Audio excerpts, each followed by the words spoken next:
Are the Chicago Bears walking into a golden opportunity to kick off the 2025 season with a statement win? That's the question Bears fans are asking themselves as the countdown to Week 1 gets shorter by the day. The calendar reads July, but the intensity is already picking up.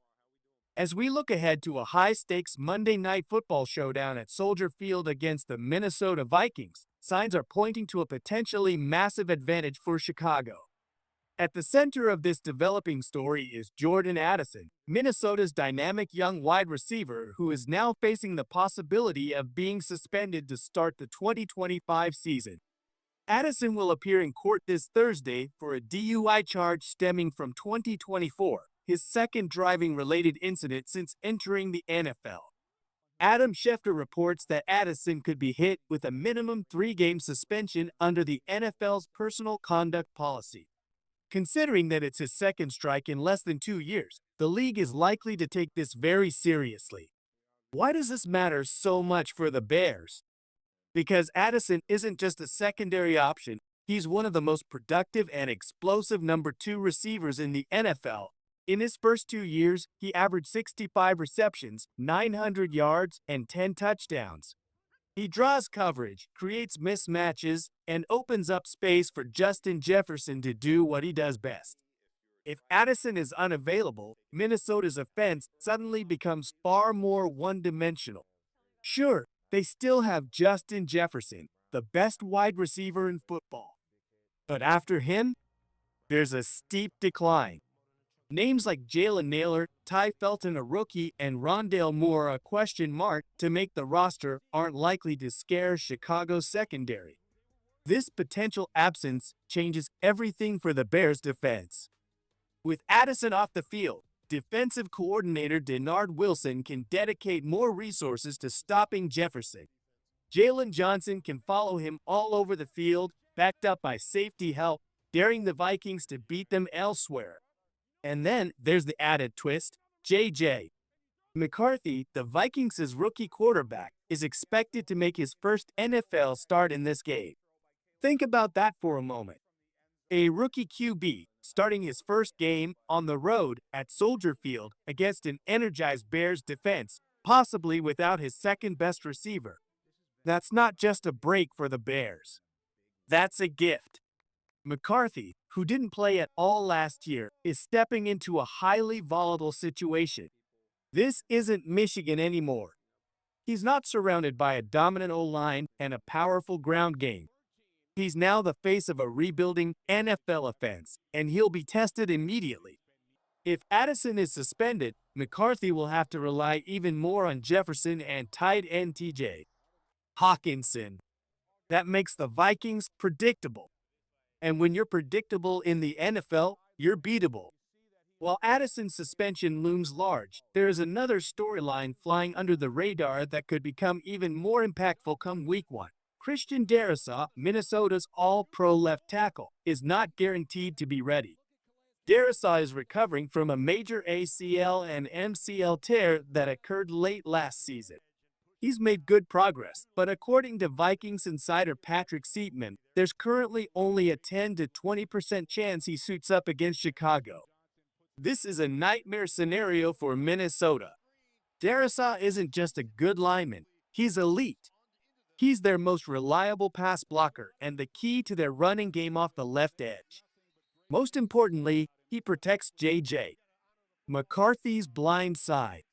If Darasaw is out, the Vikings will likely have to turn to Justin Skule, a journeyman lineman who has struggled to hold starting roles throughout his career. Next to him, possibly rookie guard Donovan Jackson, who, while talented, will be playing his first NFL game. That's a major downgrade. On the other side of the ball, the Bears' front seven is built to take advantage of exactly this kind of weakness. Montez Sweat and DeMarcus Walker can exploit shaky edge protection. On the interior, Gervin Dexter Sr. and Zach Pickens have shown the ability to collapse pockets and get quarterbacks uncomfortable. If the left side of the Vikings' offensive line becomes a liability, expect Denard Wilson to dial up relentless pressure. Blitz, stunts, delayed linebacker attacks, anything to get to McCarthy early and often. And here's where it gets even more interesting. Minnesota is expected to lean heavily on their run game early in the season. They brought in Aaron Jones from Green Bay and added Jordan Mason from San Francisco. They want to replicate the power run concepts that helped McCarthy succeed at Michigan. But without Darasaw, that plan could be in serious jeopardy. The Bears can stack the box without Addison stretching the field. They can force McCarthy to throw. And if his protection breaks down and he has to throw off script, that's when rookie mistakes happen. Between Addison's possible absence and Darasaw's injury status, the Bears could be facing a completely undermanned Vikings offense. And that's a situation you have to exploit in this league. Let's take a step back and assess the bigger picture here. Everything about Week 1 now screams must win for the Bears, not in the mathematical sense. It's still the start of the season. But in terms of momentum, confidence, and narrative, this is as close to a must-win as it gets. You've got Caleb Williams making his highly anticipated debut. You've got Ben Johnson implementing a new offense, built to take advantage of Caleb's skill set. You've got a revamped defense ready to finally live up to expectations. And you might be catching a division rival missing two of their top four offensive players. Lose this game? At home? Against a rookie quarterback in his first start? With everything in your favor? That's a brutal look. It would raise immediate questions about Caleb's readiness, about Johnson's system, about the defense's ability to dominate a weakened opponent. And with the NFC North shaping up to be extremely competitive this year, you can't afford to let a winnable division game slip away. Let's not forget, the Bears play the AFC North and the NFC East this season, two of the toughest divisions in football. Games like this one, at home, against a potentially short-handed division opponent, are where you must build your win column.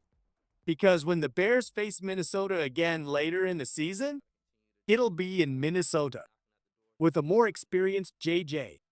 McCarthy, with Addison likely back, with Darasaw likely healthy. That's a completely different challenge. This one is a gift, a rare opportunity in a brutal league. It's a game that sets the tone for the entire season, and it's up to the Bears to seize it. Hey Bears fans, before we dive into the final stretch of this breakdown, make sure to subscribe to the channel, like this video, and hit that bell icon so you don't miss a single Bears update. We're bringing you daily Bears content all year long, from training camp news, injury updates, to in-depth breakdowns of every game and matchup. This is your home for smart, passionate, non-stop Bears football coverage. Smash that subscribe button and get ready to ride with us all season long. So here we are. Week 1 isn't just another game on the schedule. It might be the most important opener in years. You've got your franchise quarterback. You've got your offensive genius. You've got a top 10 defense on paper.